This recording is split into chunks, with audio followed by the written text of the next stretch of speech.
by Crypto Radio News.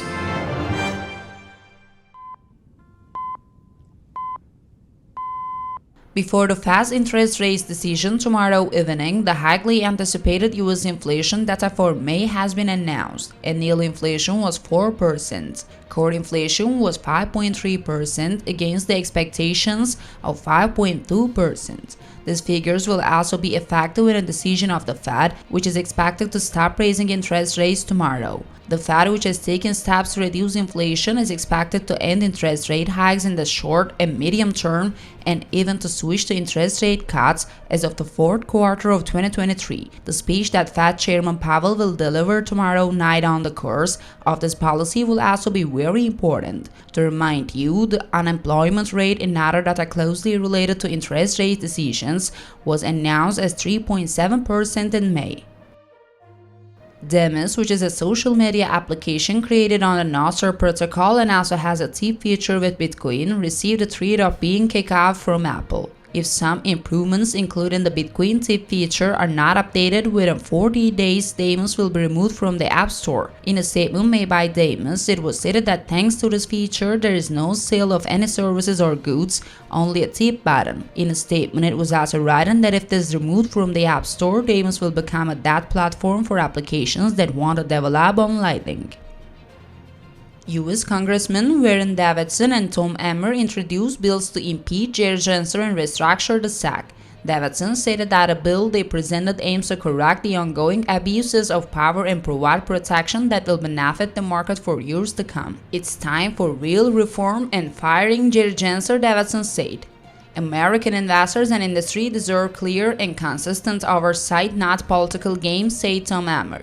Blaming Chancellor Emmer, like Davidson said, the SEC Stability Act will make this quick change to ensure that the priorities of the SEC are the investors it is bound to protect, not the whims of its reckless president said. The bill proposed by Davidson and Emmer aims to remove Chancellor from his current role as head of the SEC. In addition, the bill seeks to reorganize the commission by redistributing powers from the chairman to other commissioners, adding a new member to the commission, and creating an executive director position to manage day-to-day operations.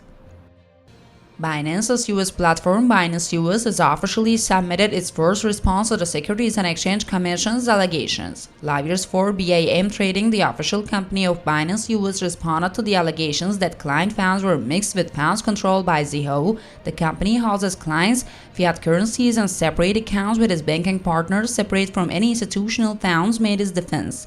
On the other hand, company lawyers wanted the SEC's request to freeze the assets of Binance US to be denied. The defense stated that there is no risk to the assets in question and not a single instance of misuse or misuse of assets. While it was noted that this request of the SEC will effectively terminate the activities of BAM Trading, the official company of Binance US, it was emphasized that this initiative of the SEC was brutal.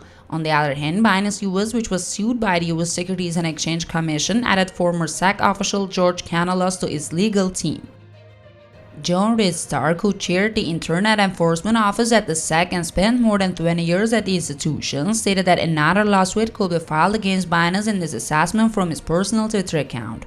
Even in the text of the SEC, it is stated that Binance and Zero are being investigated by the U.S. authorities, Stark said in a statement. The SEC is obviously working with prosecutors and FBI officials as well. When you look at the SEC and CFTC cases, you see that neither institution has sufficiently addressed the issue of money laundering. To be honest, it's as if the details of this area have been uncovered and left to the Department of Justice. The DOJ works with the SEC and the CFTC as well as some insider and whistleblowers. The next thing we'll see in the unsealing of lawsuit, the removal of secrecy. Take your precautions in this regard. Prepared by my Crypto Radio News Center, we have transferred the news. Happy day, everyone.